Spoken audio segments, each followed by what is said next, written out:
ሰላም ጤና ይስጥልን ተከታታዮቻችን፣ ለዛሬ ያዘጋጀናቸው መረጃዎች እንደሚከተለው እናቀርባለን። በቅድሚያ ዋና ዋናዎቹ። ኢትዮጵያን ጨምሮ በምስራቅ አፍሪካ ደረጃውን ያልጠበቀ የካንሰር መድኃኒት እየተሰራጨ መሆኑን አንድ ጥናት አስጠነቀቀ።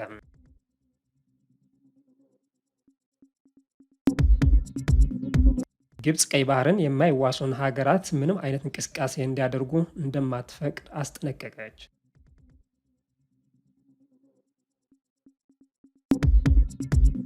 የሱዳን እና ሊቢያ መሪዎች በካይሮ መገናኘታቸው ታውቋል።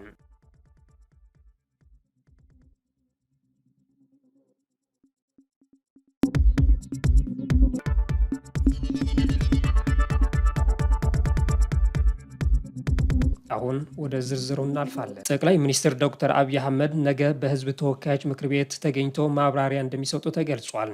ጠቅላይ ሚኒስትር አብይ አህመድ ነገ ሰኔ 26 ቀን 2017 ዓ.ም በህዝብ ተወካዮች ምክር ቤት ተገኝቶ ማብራሪያ ይሰጣሉ ተብሏል።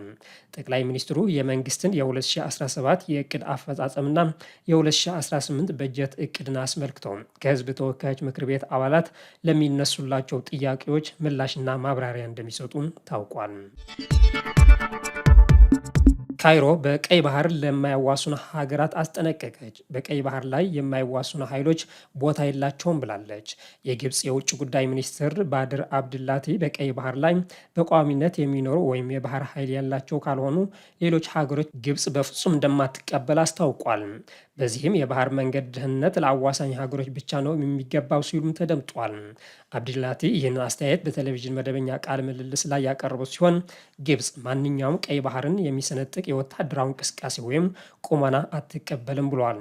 እነዚህ ቦታዎች ስለሚጎዱ የስትራቴጂክ አስቸኳይነት አላቸው እና ደህንነታቸውን ለአደባባይ ሀገሮች ብቻ ነው ብለዋል።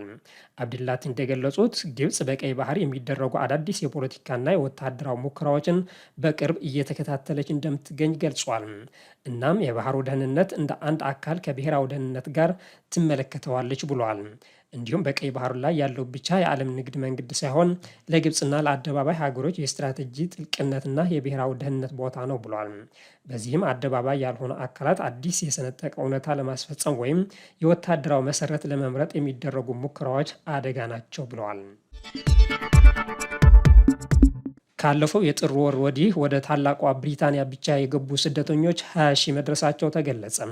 ከዋናው የአውሮፓ ምድር የእንግሊዝ የባህር ቦይን አቋርጠው ወደ ታላቋ ብሪታንያ የገቡ ስደተኞች ቁጥር ወደ 20 ሺህ እንደሚጠጋም የሀገሪቱ ባለስልጣናት ገልጿል።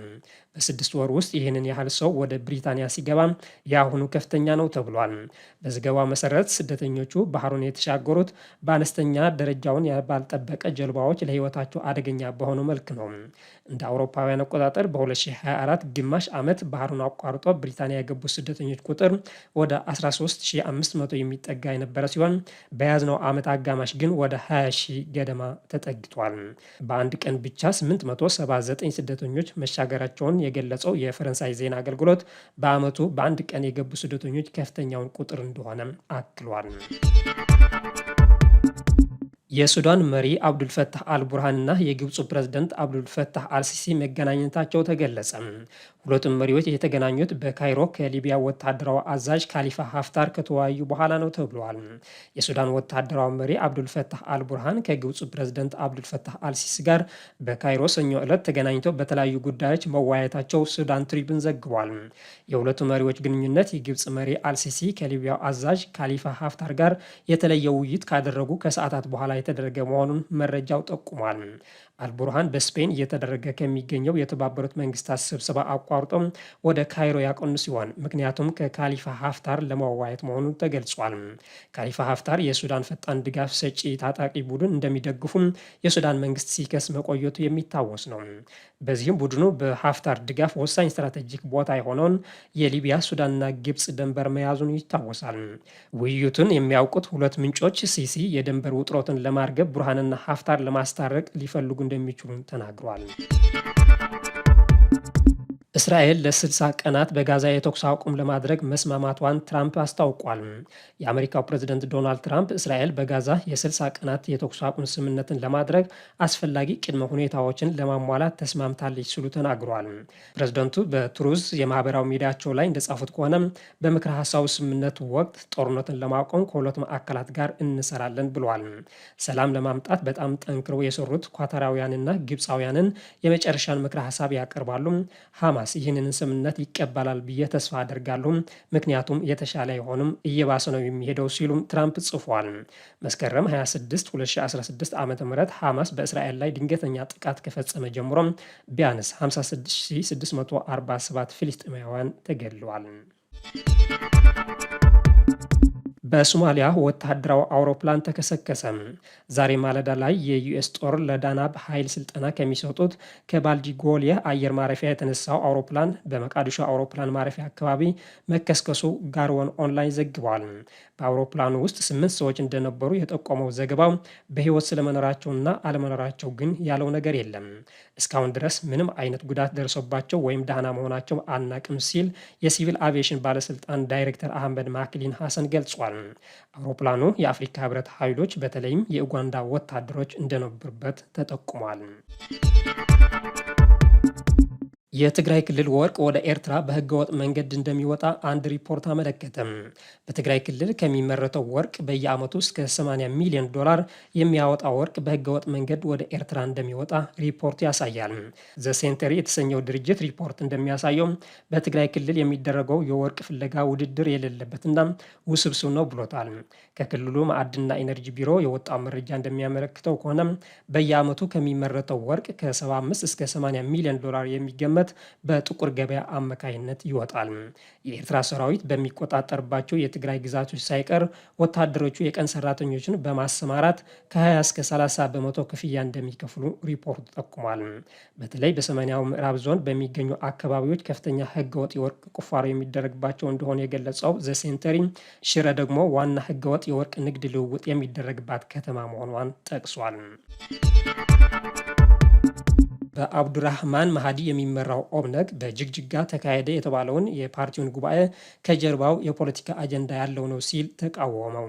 በአብዱራህማን ማሃዲ የሚመራው የኦጋዴን ብሔራዊ ነጻነት ግንባር ኦብነግ ባሳለፍነው ሳምንት ሌላኛው የፓርቲው አንጃ በጅግጅጋ ያካሄደውን ጉባኤ ህገወጥ፣ በፖለቲካ የተቀነባበረና ሐሰተኛ ጉባኤ ነው ሲል ተቃውሞታል። ፓርቲው ይህንን ያለው ባሳለፍነው ሳምንት መገባደጃም ሰኔ 22 ቀን 2017 ዓ.ም የኦብነግ አንደኛ ቡድን የፓርቲውን 5ኛ መደበኛ ጉባኤ በማካሄድ አብዱራህማን ማሃዲንን ከሊቀመንበርነት ማንሳቱን ተከትሎ ነው። በጅግጅጋ የተካሄደው ጉባኤ በብልጽግና ፓርቲ አስተባባሪነት በኢትዮጵያ ብሔራዊ ምርጫ ቦርድና በሶማሌ ክልል አስተዳደር ድጋፍ የተደረገ ነው ያለው በአብዱራህማን ማሃዲ የሚመራው ኦብነግ መግለጫ ፓርቲውን ለማፍረስ የኦጋዴንን የተፈጥሮ ሀብት ለመበዝበዝና የሶማሌ ህዝብ በህገ መንግስቱ የተሰጠውን ራሱን የማስተዳደር መብት ለመሸርሸር የሚደረግ ሰፊ ጥረት አካል ነው ሲል ከሷል። ሳፋሪኮም ከ7 ሚሊዮን የኢንተርኔት ተጠቃሚ ኢትዮጵያውያን ደንበኞች አሉኝ ሲል አስታወቀም። በየወሩ በአማካኝ 6.5 ጊጋባይት የኢንተርኔት ተጠቃሚ ከ7 ሚሊዮን በላይ ኢትዮጵያውያን ደንበኞች አፍርቻለሁ ሲል ሳፋሪኮም አስታውቋል። በኢትዮጵያ የቴሌኮም ገበያ ከተሰማራ 4 ዓመት ያልሞላው ሳፋሪኮም የደንበኞቹ ቁጥር 10 ሚሊዮን መድረሱን አስታውቋል። በመላ ሀገሪቱ ለ90 ቀናት የዕለት ተዕለት የስልክ አገልግሎታቸውን ሳፋሪኮም የቴሌኮም አገልግሎት የተጠቀሙ 10 ሚሊዮን ደንበኞች አፍርቻለሁ ሲል ገልጿል። ከ10 ሚሊዮን ደንበኞች ውስጥ 7.1 ሚሊዮን የሚሆኑት የኢንተርኔት አገልግሎትን ይጠቀማሉ ያለው ሳፋሪኮም በአማካይ እያንዳንዱ ደንበኛ በወር 6.5 ጊጋባይት ይጠቀማል ሲል ገልጿል። ሳፋሪኮም ኢትዮጵያ ላለፉት 4 ዓመት ለሚጠጋ ጊዜው በአጠቃላይ 300 ቢሊዮን ብር ኢንቨስት ማድረጉን ጠቁሟል። ተቋሙ በኢትዮጵያ በ150 ከተሞች እየሰጠው በሚገኘው 4ኛ ትውልድ 4G የኢንተርኔት አገልግሎት በየቀኑ 31 ሺህ አዳዲስ ደንበኞች እየተቀላቀሉኝ ነው ብለዋል። ኢትዮጵያን ጨምሮ በምስራቅ አፍሪካ ደረጃውን ያልጠበቀ የካንሰር መድኃኒት እየተሰራጨ መሆኑ አንድ ጥናት አስጠነቀቀም። የድንበር ተሻጋሪ ጥናት እንደሚያመለክተው ኢትዮጵያ፣ ኬንያና ማላዊን ጨምሮ በምስራቅ አፍሪካ ሀገራት እየተሰራጩ ያሉት የኬሞቴራፒ መድኃኒቶች ዓለም አቀፍ የጥራት ደረጃዎችን ማሟላት በአካባቢው ባሉ የካንሰር ህሙማን ላይ ከፍተኛ ስጋት ፈጥሯል። በሚያዝያ 2023 እና የካቲት 2024 መካከል በተካሄደው ዘ ላንሴት ግሎባል ሄልዝ ላይ የታተመው ጥናት በብዛት ጥቅም ላይ የሚውሉ ጸረ ካንሰር መድኃኒቶችን ጥራት ገምግሟል። በኢትዮጵያ፣ በኬንያ፣ በማላዊ እና በካሜሩን ከሚገኙ ሆስፒታሎች እና ፋርማሲዎች 251 ናሙናዎችን እንደወሰደም ጥናቱ አመልክቷል። በጥናቱ መሰረት የላቦራቶሪ ትንታኔ እንደሚያሳየው የመድኃኒት ንጥረ ነገር መጠን ከ28 በመቶ እስከ 120 በመቶ ከተገለጸው ይዘት ውስጥ ነው። የመድኃኒቶቹ ውድቀት ከ14 በመቶ ወደ 24 በመቶ ሲሆን በአራቱ ሀገሮች መካከል ምንም አይነት ልዩነት የለም ብሏል።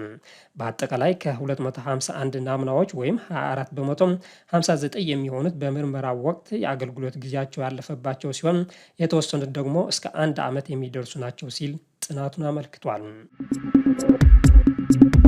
የተከበራችሁ የኢትዮ ሞኒተር ተከታታዮች ለዛሬ ያዘጋጀናቸው ዜናዎች እነዚህ ይመስሉ ነበር። ስለተከታተላችሁ እናመሰግናለን።